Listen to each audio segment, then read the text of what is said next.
have a channel that I have to empower people to follow their heart. Yeah.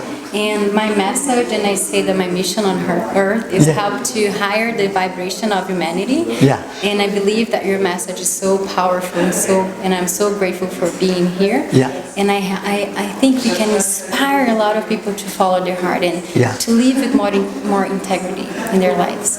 Basically, I want to help to share your message, to share the message of your book, your story.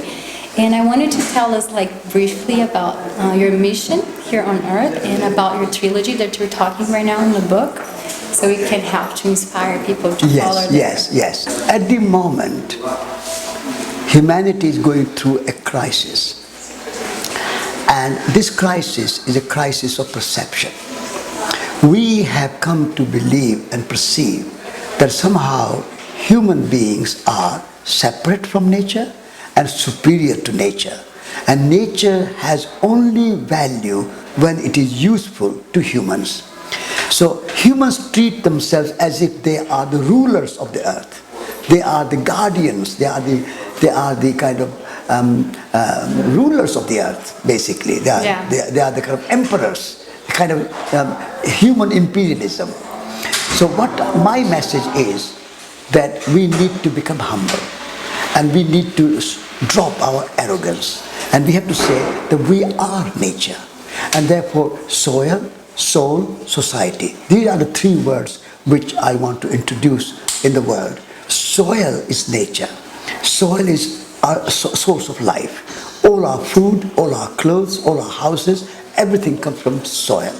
The food you are eating, the bananas, the mangoes, so nothing but soil, transformed with the sun and the rain and the time. It's transformed soil. We need to have intrinsic value of nature. Nature is good in itself. Nature is not good just because it's useful to me. Nature is good in itself. Like human beings, we don't say you have value only if you are useful to me. I say you have a human rights. You have an intrinsic value. In the same way, we need to talk about the rights of nature. Not only human rights, but rights of nature. Rivers have rights. Forests have rights. Animals have rights. Even earthworms have rights. All living beings have rights. Right to live. And we need to respect everybody's right to live. So soil comes first. And then I say soul. In our modern scientific and materialistic world, we don't believe in soul. We don't believe in spirit. We believe only what can be measured, which is a matter. Material things. So I am saying that we are not only body, we are not only material beings, we are spiritual beings. We are also soul, we are spirit, we are our imagination, we are our creativity, we are our consciousness. And consciousness cannot be measured, spirituality cannot be measured. So soul qualities are important. Relationship is soul quality, love, compassion, generosity, sharing, all these are qualities of soul. So we need to develop those qualities. And what feeds soul is beauty. What feeds soul is relationship and love. And what depletes our soul is anger, fear, greed, narrowness. These deplete our soul. And therefore we need to replenish and nourish our soul. And then I say to society, society is a human community. We cannot live as individuals alone. We have to live in society. And every human being should have same basic level of justice, social justice, basic level of food, clothes, housing.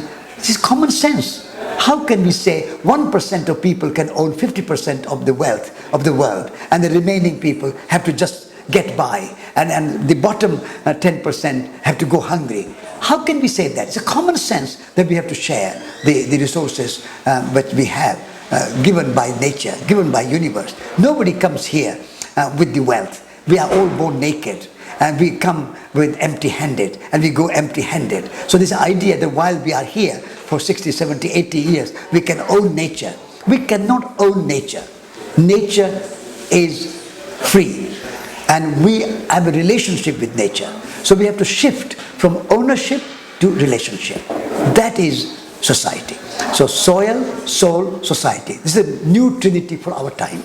That's awesome, and I'm also about being mindful that you're talking about earlier. Mindfulness, because then we can connect with everybody, every source, and animals, and all that. And the mindfulness is very important because we are living like robots. We don't think where our food is coming from. We don't think what kind of air we are breathing. We don't think what we are doing to our water. Yes. We are creating climate change, global warming, polluted waters, waste, so much waste on landfills. That's a kind of mindlessness. We are treating the earth mindlessly. So being mindful, being aware of our place on this earth is the first step towards sustainability. Just to finish up, I would like you, do you have a quote that you would, a quote like a sentence of yours or a sentence that inspire you, like you said about Mahatma Gandhi, like be the change that you want to see in the world? Yes, that is my favorite quote. That's your favorite Mahatma quote? Gandhi's quote is, be the change that you want to see in the world.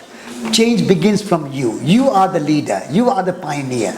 Don't wait for government or business or industry to change, educational system to change before you change. You start the change and be an example for the world, and then communicate your change to other people, and then organize the change and become a movement. So the transformation begins from you. So be the change that you want to see in the world. Awesome. That's what I truly believe. Like the changes start with us. So inner work, so we can do the ripple effect and affect the society, the humanity. The inner and outer world is two sides of the same coin. Yes. Inner landscape, outer landscape. Yes. So inner landscape is the landscape of love.